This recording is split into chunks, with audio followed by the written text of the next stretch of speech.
semuanya, perkenalkan nama saya Shalom Mikael Hutapea dengan NIRM 010421224. Di sini saya dan tim berada di PKS Tinjauan.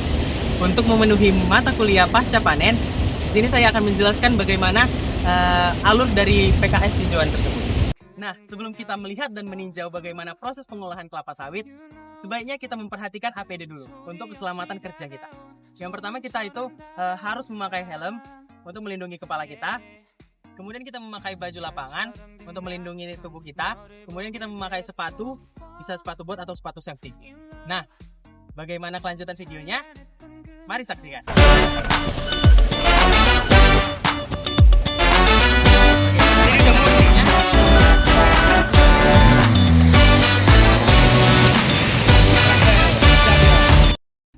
Untuk keamanan dan keselamatan kerja di pabrik, kita terlebih dahulu mengikuti safety briefing.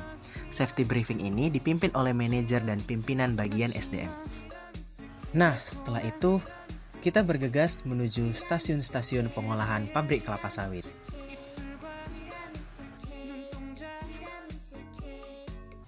Ini merupakan stasiun jembatan timbang. Pada stasiun ini, truk ditimbang untuk menghitung berat neto dari TBS yang dibawanya. Muat truk yang ditimbang langsung terprogram ke mesin indikator timbang. Selanjutnya kita menuju ke stasiun loading rem. Stasiun loading rem merupakan tempat penampungan TBS sementara sebelum diangkut oleh lori ke tabung perebusan. Pada stasiun loading rem ini dilakukan sortasi atau grading atau memeriksa buah mentah.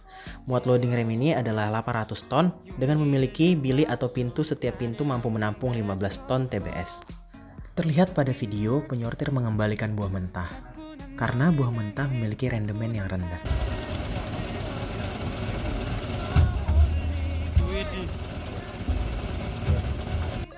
Ini merupakan proses memasukkan TBS ke pintu-pintu loading rem atau hopper loading rem untuk menuju ke lori. Lori guys. Jadi kita ada di lori-lorinya.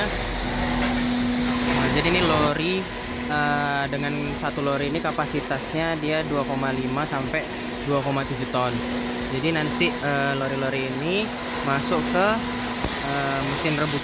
Nah, mesin rebusan itu, nah jadi fungsi dari lubang-lubang ini dia untuk mempercepat masaknya buah, untuk mempercepat rebusannya agar buah-buahnya keluar dari lubang ini.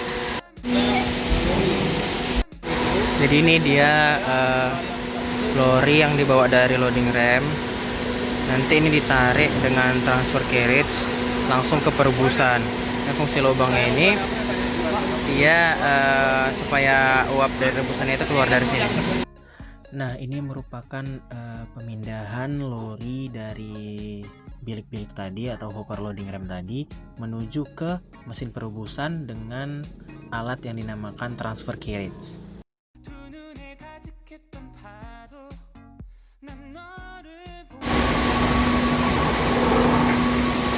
Jadi setelah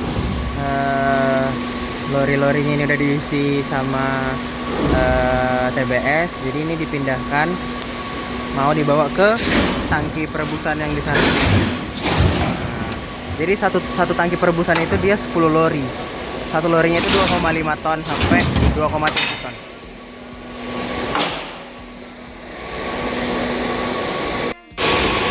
Jadi ini mesin perebusannya, tabung perebusan. Jadi satu tabung ini dia 10 lori. Pada stasiun perebusan ini, TBS direbus selama 90 menit dengan suhu 135 derajat Celcius sampai dengan 145 derajat Celcius dengan tekanan 3 kg per cm kubik. Perebusan ini memakai steam. Pada waktu perebusan, mesin mengalami peristiwa triple peak, yaitu 3 kali tekanan. Peak pertama dengan tekanan 2 kg per cm kubik, peak kedua 2,5 kg per cm kubik, kemudian peak ketiga dengan penahanan 3 kg per cm kubik.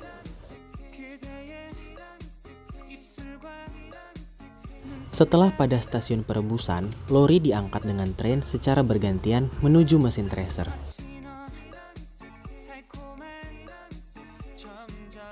Kemudian buah dari lori tadi dimasukkan ke dalam mesin thresher.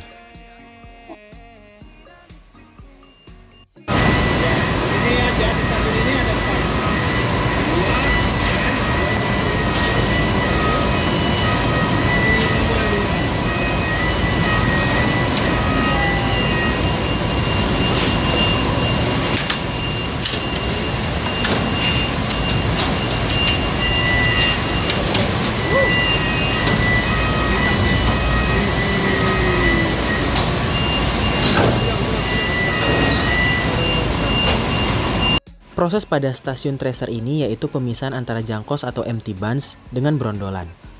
Pada stasiun ini didapatkan jangkos 20-20%.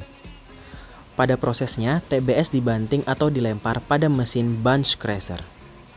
Pada stasiun ini juga, mesin tracer memiliki 21-23 RPM atau revolution per minute atau 3-4 kali bantingan.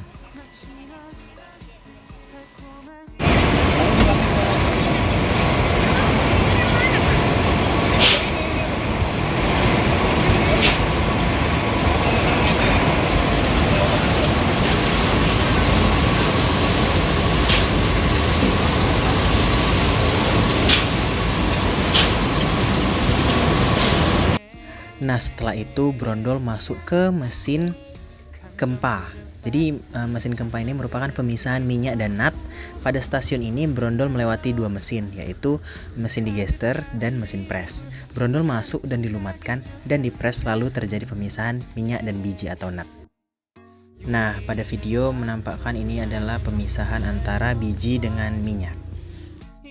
Nah, setelah terpisah antara minyak dan nut, lalu minyak melalui beberapa tahap. Yang pertama ada oil gutter, dia ini mengalirkan minyak. Kemudian yang kedua ada tahapnya yaitu sand trap atau menyaring pasir. Dan ketiga vibrating screen atau saringan lanjutan. Setelah itu minyak masuk ke stasiun klarifikasi.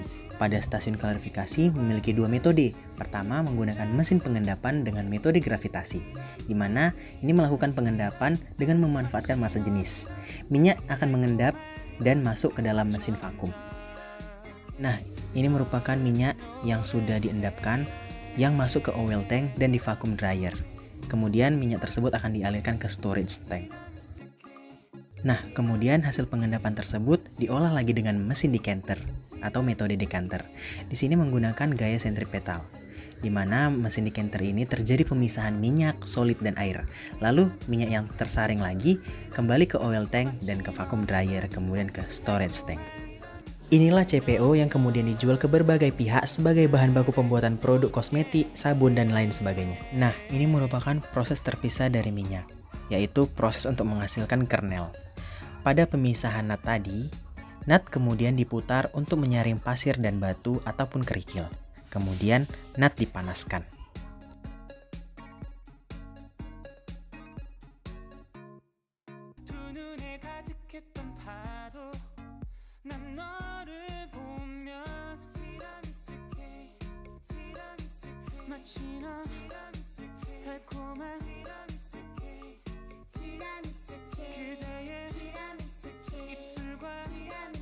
Nut dipanaskan pada mesin yang dinamakan kernel dryer, di mana proses pemanasannya ini mencapai suhu 60 derajat Celcius sampai 80 derajat Celcius agar cangkang dari nut terpisah. Kemudian pemisahan tersebut menghasilkan kernel. Kemudian kernel ini dipindahkan ke bunker. Kernel ini dijual ke berbagai pihak sebagai bahan baku pembuatan produk seperti pelumas, insektisida, dan lain sebagainya.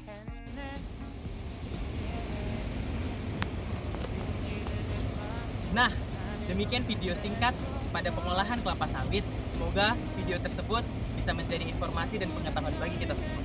Terima kasih.